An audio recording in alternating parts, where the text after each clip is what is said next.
Assalamualaikum warahmatullahi wabarakatuh. Waalaikumsalam warahmatullahi wabarakatuh.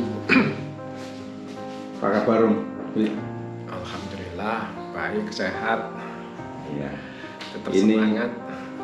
Ini teman saya, Pak Widyo Budi Suwoko. Beberapa waktu lalu sudah kami ajak terapi akuatik di kolam renang Kenedes. Sekarang adalah terapi berikutnya. Namun sebelumnya akan saya beri pertanyaan dulu tentang penyakit yang dideritanya, yaitu amyotrophic lateral sclerosis atau disebut ALS. Penyakit seperti Stephen King itu ya, Om ya. Sejak kapan Om Wid? Ya? Stephen Hawking. Sorry. Sejak kapan Om menderita penyakit ini? Mulai menderita itu sekitar akhir Februari 2011. Gejalanya saat itu apa aja? Gejalanya saat itu yang aku ketahui dan masih ingat, tangan kiri ini lemas. Jadi terus ini mengecil, di sininya mengecil antara jempol dengan telunjuk tangan kiri mengecil, terus tangan ini lemas, jadi nggak kuat untuk dipakai untuk ngangkat yang agak berat. Itu yang masih ingat. Langsung sedrastis itu, enggak bertahap, maksudnya bertahap pelan, terasa kayak geringgingan atau enggak langsung? Enggak ada. Jadi seingatku, misalkan aku biasa bekerja bawa galon gitu ya, nah itu kok semakin hari kok semakin nggak kuat gitu. Biasanya kuat, kok ini kok semakin nggak kuat gitu. Terus tak lihat tanganku antara jempol ini dengan jari telunjuk kiri ini mengecil, dan ada waktu itu ada yang bilang, kok tanganmu seperti sirip dari manusia ikan. Itu pertama kali ingat itu. Kalau kaki gimana? Itu kan tangan kaki belum terasa, hanya tangan kiri aja. Jadi mulai dari tangan kiri, terus merambat ke yang lain. Ke yang lain. Nah, begitu tahu kondisi itu langsung ke dokter atau gimana? Belum. Jadi masih bekerja. Terus pas dibawa ke dokter itu, waktu itu nggak tahu badan ini mungkin kecapean ya, waktu kerja kecapean, terus demam, baru ke dokter. Di dokter, selain dibawa ke dokter sama saudara juga dibawa ke alternatif paranormal gitu. Tapi nggak tahu penyakit ini belum diketahui, cuman disangka kecapean gitu aja. Itu waktu di Batam. Di Batam. Tahun berapa itu? Tahun 2011. 12 tahun yang lalu. 13 tahun. 12, sekarang 2023. Oh iya. 12 tahun yang lalu kan ya. Nah, terus tahapan terapi ini mungkin nanti bisa jadi acuan beberapa teman penderita yang lain ya. Tahapan terapi begitu dokter sudah menyatakan bahwa ini adalah penyakit ALS, itu apa saja tahapan terapi dan bagaimana saja terapi yang sudah dilakukan selama menderita? Ini kan ceritanya gini, Om. Jadi waktu di Batam merasa ini ya, karena dipakai untuk bekerja kok kurang maksimal, terus berurutan dengan setelah itu demam, dibawa ke dokter, akhirnya pulang ke Malang. Di Malang istirahat sekitar 1 bulan, terus itu masih belum tahu sakitnya, belum tahu. Terus ke Salatiga 3 bulan, singkat aja Om ya. Ya. Terus 3 bulan di Salatiga juga belum tahu, tapi sempat di Salatiga itu bekam, disangka mungkin ada yang kurang lancar gitu, bekam. Terus akhirnya pulang ke Surabaya. Nah, baru di Surabaya ini proses periksa ke rumah sakit, ke paranormal gitu ya. Di Surabaya masih diagnosanya itu waktu itu masih autoimun. Autoimun ya pertama. Periksa di Surabaya terus, bolak-balik rumah sakit, paranormal, alternatif alternatif rumah sakit, akhirnya pulang ke Malang. Nah, di Malang ini sekitar 3-4 bulan di Malang, diagnosa ALS. Tahun berapa itu setelah diketahui ALS itu? Tahun 2015 ya. 8 tahun yang lalu. 2015 diagnosa ALS, terus saran awal dari dokter itu terapi yang digetarkan itu loh. Ya. Digetarkan di rumah sakit ya. Seminggu itu 2 kali.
Terus pas dari rumah sakit Saiful Anwar, Kabupaten disebut, ya, itu dipindah ke rumah sakit Aisyah, RSI Aisyah.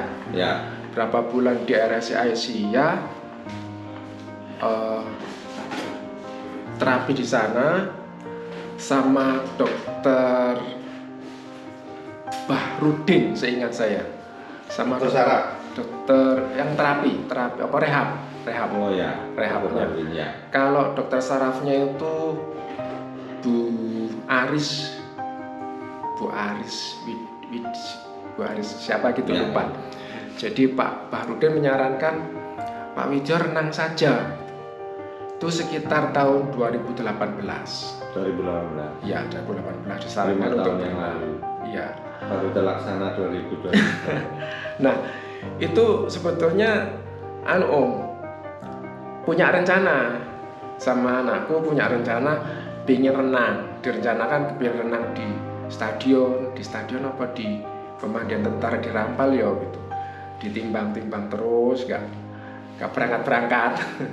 Gak berangkat-berangkat, akhirnya yang ngobrol sama Om Irul itu cerita ke Om Irul kalau sarannya, karena Om Irul kan suka renang. Terus akhirnya ngobrol, aku juga disarankan untuk renang. Ngobrol, terus baru terlaksana Om Irul yang ngajak itu tahun ini. Alhamdulillah. Iya, karena kesibukan masing-masing dan ini macam-macam lah kebutuhan waktunya. Terus ini kondisi terakhir yang dirasakan tuh apa? Nah, akhir-akhir ini Om, tanganku yang kiri ini suka kaku, kram. Jadi kalau misal ini juga pundak sebelah kiri itu seperti berat. Tak pakai untuk tak gerakan gini. Tapi secara sensor ya, umpama disentuh di permukaan kulit semua masih terasa. Jadi yang mengalami kerusakan itu saraf motorik. Saraf motorik aja. Kalau yang lainnya normal, alhamdulillah normal, sehat. Sekarang saya ulang pertanyaan saran dokter yang renang tadi, kenapa disarankan renang sama dokter? Dokter bilang itu untuk melatih saraf untuk seluruhnya. Kalau renang itu semuanya dapat. Kalau kan pernah di depan rumah itu tetangga punya alat-alat apa? Terapi. Gym itu. Ya. Aku terus latihan di situ setiap pagi. Ternyata sama dokternya nggak boleh. Terlalu ekstrim. Jangan Pak, jangan terlalu. Jadi yang lain soalnya. Jadi yang ringan-ringan aja, karena kalau terlalu semakin rusak, kalau nggak digerakkan nanti kaku. Iya. Ya itu. Nah terus kemarin kan kita sudah melewati 1 kali terapi akuatik ya, terapi air. Itu setelah renang apa yang dirasakan? Setelah renang, pertama kali setelah renang dirasakan itu besoknya itu seger gitu loh. Kok seger gitu, kayak apa? Kayak enak gitu loh, ya apa ya? Menceritakan ya. Iya, seger lah. Jadi lancar. Seger. Minimal itulah yang kita ketahui. Seger. Nah, setelah renang itu masih ke dokter lagi ya belum? Apa enggak? Enggak. Belum kan harus ke dokter. Harus kontrol rutin kan, itu harus kontrol rutin, mengingat tubuhnya semakin melemah katanya ya. Terus apalagi yang dirasakan, katanya semakin melemah tuh apalagi yang dirasakan? Jalan, kalau jalan akhir-akhir ini misalkan agak jauh gitu Om, kaki ini seperti hilang maksudnya? Seperti hilang, jadi kayak gak punya kaki. Masa? Kayak gak punya kaki, tapi dipegang terasa, tapi digerakkan kok nggak nyambung gitu loh. Makanya kan kemarin kan pas Om pegang langsung nyeliwut, nah itu kok hilang gitu loh. Tak gerakan kok gak nyambung. Jadi nanti terapi berikutnya seperti yang sudah kemarin yang kedua tapi belum kita masukkan ya. Kakinya itu dibuat gini. Ya, dan ini yang gini. Pas renang. Pas renang gini itu kita pakai sepatu kata, karena gerak gini kan yang untuk membentuk masa ototnya itu yang enak pakai sepatu kata. Memang agak berat. Nah, yang kedua gini kayak kata ya, gini ya, gini kakinya. Jadi kenapa tak ajak 2 gerak itu, karena itu gerak-gerak nggak bisa kayak orang normal ya, harus kayak bebas dan kayak kata. Jadi selalu dilatih seperti itu dengan harapan melemahnya itu tidak jadi ekstrim gitu loh.